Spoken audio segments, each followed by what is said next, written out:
So one of the major problems that Steve's guardian wants to work on is his nipping. Now, I think a lot of this comes from him thinking that he's in an authority position. So the rules and the structure that we've incorporated before are going to really help with that.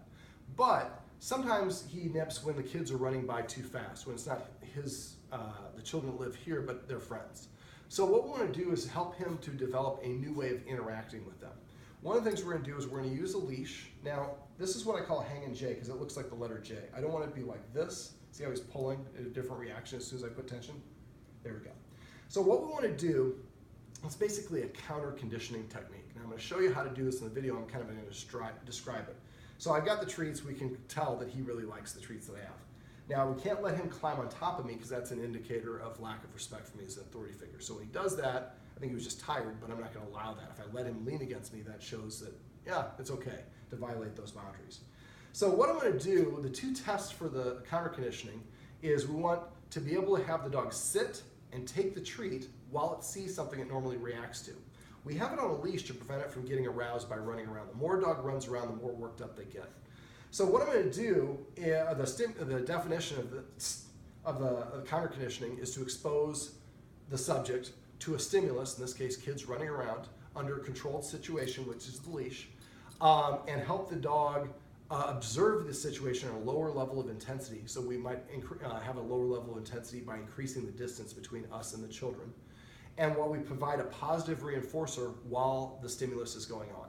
So in this case, what we're going to do, let's say that we have the kids over here running. Now we want to find the distance.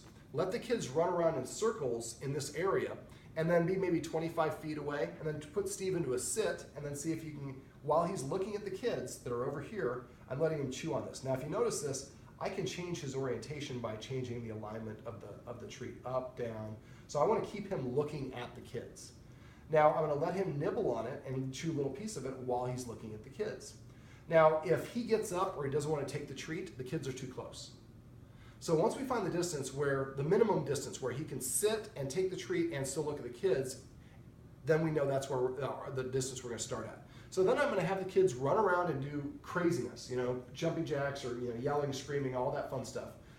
Now I'm not going to have them start until I deliver the treat. So I would tell the kids, okay, as soon as you see the treat, go to his nose, or maybe Jay is standing behind and Jay waves. Then as soon as that happens, as soon as the treat starts getting delivered, then the kids start running. They don't run first. We want the kids to be stationary so that he can start. Okay, now the kids start running and jumping around and screaming and making all sorts of stuff while he's looking at them.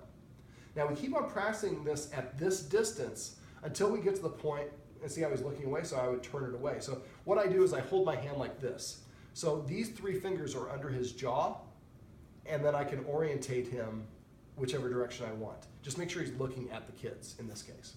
So now the treat's about to disappear, so I come up with a signal for you, and I go like this, and then you tell the kids, and the kids freeze. So he's still chewing on it, then the kids stop, and then he finishes chewing the treat. So the only time the treat is being delivered is while whatever he normally reacts to is going on. We keep on doing this until he stays sitting, no matter how crazy the kids get. Then what we do is we take 2 steps closer, we get down on the ground, and we repeat the process. Now, we're going to gradually get closer and closer. I would recommend that you practice this, so 5 different treats where in a row where he doesn't snap, snarl, bark, or anything. Yes, I understand. At that particular distance. Then we take 2 more steps. Now the key is not to push too far. We don't want him to snap or react at all.